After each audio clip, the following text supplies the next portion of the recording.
ఓం గం గణపతయే నమః దుం దుర్గాయై నమః శరబిందు సమాకారే పరబ్రహ్మస్వరూపిణి వాసరాపీఠనిలయే సరస్వతీ నమోస్తుతే.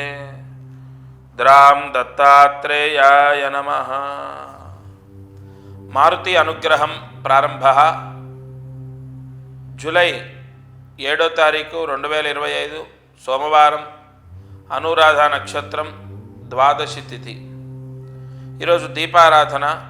ఇవాళ స్త్రీలు మాత్రమే దీపం వెలిగించాలంటే నేను చెప్పేటటువంటి దీపారాధన. స్త్రీలు, ఆడవాళ్ళు ఈ దీపాన్ని వెలిగించాలి. మగవాళ్ళు వెలిగించొద్దంటే వెలిగించొద్దు. ఆవ నూనెతో ఆడవాళ్ళు 3 ఒత్తులు ఒక ఒత్తిగా చేసి దీపాన్ని వెలిగిస్తే మీ ఇంట్లో పిల్లలకు, భర్తకు అంతా మంచి జరుగుతుంది. మీకు కూడా మంచి జరిగినట్లే. ఎందుకంటే పిల్లలు, భర్త బాగుంటే అదే అష్టైశ్వర్యాలు. భర్తకు అన్ని విధాలుగా కలిసి వస్తుంది. భర్త ఆరోగ్యం బాగుంటుంది. పిల్లలు బాగా చదువుకుంటారు. పిల్లల ఆరోగ్యాలు బాగుంటాయి. ఈ పరిహారాన్ని ఈరోజు సూర్యాస్తమయంలోపు ఈ దీపారాధన చేయండి. మీ పూజా మందిరంలో ఈ దీపం ఈశాన్యంలో వెలిగించాలి. మీ పూజా మందిరంలో ఈశాన్యంలో వెలిగించండి. ఇక అదృష్టమైశ్వర్యం. ఈరోజు అదృష్టమైశ్వర్యంలో ఈరోజు అదృష్టం ఐశ్వర్యం. పునర్వసు నక్షత్రంలో జన్మించిన వాళ్ళు ఈ పరిహారం చేసుకుంటే విశేష ధనవంతులవుతారు, ధనాన్ని పొందుతారు. ఎందుకంటే పునర్వసు నక్షత్రం వాళ్లకు విపరీతమైన ధన కటాక్షం కలుగుతుంది పరిహారం ద్వారా. మీరు ఈరోజు నుదుటున భస్మం ధరించాలి. తలస్నానం చేసి నుదుటున భస్మం ధరించి కాలభైరవ అష్టోత్తరాన్ని పారాయణ చేయాలి. తలస్నానం చేసి త్రయంబకం యజామహే సుగంధం పుష్టివర్ధనం భస్మం ధరించాలి.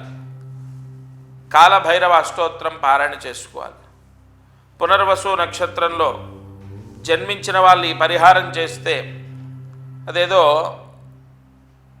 ఒక తులసీ దళం వేస్తే తులాభారంలో ఎలాగైతే సకల సిరి సంపదల కన్నా కూడా తులసీ దళం ఎంతో ముఖ్యమైనదని ఎలాగైతే మనకు నిర్ధారణ అయిందో, ఈ చిన్న పరిహారం వల్ల సమస్త విశేష లగ్న యోగాలు పునర్వసు నక్షత్రం వాళ్ళకు సంభవిస్తాయి.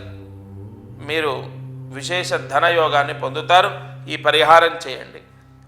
ఇక మంత్రం. ఈరోజు మంత్రాన్ని జాగ్రత్తగా రాసుకోండి. ఓం శ్రీం క్లీం నవనాథాయ నమః.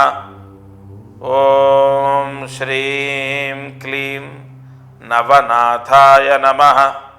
ఓం శ్రీం క్లీం నవనాథాయ నమః. ఈ మంత్రాన్ని 10 సార్లు రాసి 108 మార్లు జపించండి. ఉద్యోగ యోగాన్ని పొందుతారు. ఈ మంత్రం ఎవరికైతే ఉద్యోగం రావట్లేదో, వాళ్ళు చదువుకున్నా, వాళ్ళ కోసం వాళ్ళ తల్లిదండ్రులు చదివిన ఉద్యోగ యోగాన్ని తప్పకుండా పొందుతారు. ఇది ఇవాల్టి మారుతి అనుగ్రహం కార్యక్రమం. అయితే ఒక చిన్న మాట, ప్రతిరోజు ఈ కార్యక్రమంలో చెప్పే పరిహారాలు చేస్తున్నారు. దీపారాధన, నక్షత్ర సంబంధితమైన పరిహారాలు, అదృష్టం ఐశ్వర్యానికి సంబంధించిన పరిహారాలు, కార్యసిద్ధి మంత్రం చదవడం, ఇలా ఎన్నో చేస్తున్నాం. ఇవన్నీ కూడా సామూహికంగా అందరూ చేసుకునే పరిహారాలు నేను చెప్పడం జరుగుతుంది. అయితే ధనయోగం, గృహయోగం, వ్యాపార యోగం, ముఖ్యంగా పిల్లలు చదువుకోవాలి, చదువు పూర్తి కావాలి, చదువుకోవాలి, లేదా చదువు పూర్తయిన వాళ్ళకు మంచి ఉద్యోగం రావాలి, లేదు వివాహం అవ్వాలి, లేదు విదేశాలకు వెళ్ళాలి, మంచి సంబంధం వచ్చి వివాహం అవ్వాలి, పిల్లలు మేము చెప్పిన మాట వినాలి, ముఖ్యంగా మొండితనం పోవాలి, ఎదురు మాట్లాడకూడదు. ఇలా చాలా సమస్యలతో రోజు సతమతం అవుతాం. ఆరోగ్య సమస్యలతో, ఆస్తి సమస్యలు, ఏదైనా స్థలం అమ్ముడు పోవట్లేదని, లేదంటే అప్పులు తీరాలని, ఇలా చాలా సమస్యలు.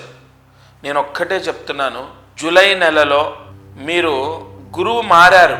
ఈ జూలై నెలలో మీరు ఒకసారి వచ్చి నన్ను కలవాలి.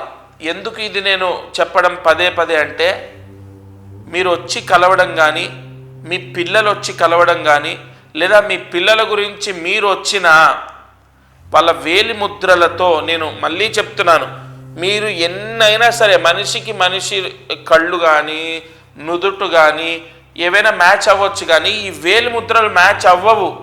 కోట్ల మంది ఉన్న దగ్గర ఎవరిది మ్యాచ్ అవ్వదు ఒకరిదొకరికి. ఎందుకంటే నాడి అన్నది తలరాత, మన యొక్క కర్మ దోషమంతా కూడా ఇందులో నిక్షిప్తమై ఉంటుంది. నీకు ఏది చేస్తే మంచిది, నీకేం చేస్తే పెళ్ళవుతుంది, నీకేం చేస్తే ఇల్లు కట్టుకుంటావు, నీకేం చేస్తే నీ కష్టాలు పోతాయి అన్నది తెలుస్తుంది. అందుకే ఈ గురువు మారారు, మిథున రాశిలోకి గురువు ప్రవేశించాడు. ఈ సమయంలో జాతకం చూసి సరైన పరిహారం చేసుకుంటే మీకే మంచిది. నేను రమ్మని చెప్పగలుగుతాను తప్ప మిమ్మల్ని తీసుకొని నా దగ్గర కూర్చోబెట్టుకోలేను. మీరు నిర్ణయం తీసుకోండి, తప్పకుండా వచ్చి కలవండి. నా వాళ్ళు నేను చెప్పింది చేస్తున్నారు అనేటటువంటి భావంతో చెప్తున్నాను తప్ప వేరే వాళ్ళు అయితే అసలు నేను చెప్పను. మీరందరూ సంపూర్ణ గురువు దత్తాత్రేయుడు అనుగ్రహంతో ఉండాలి. దత్తార్పణమస్తు.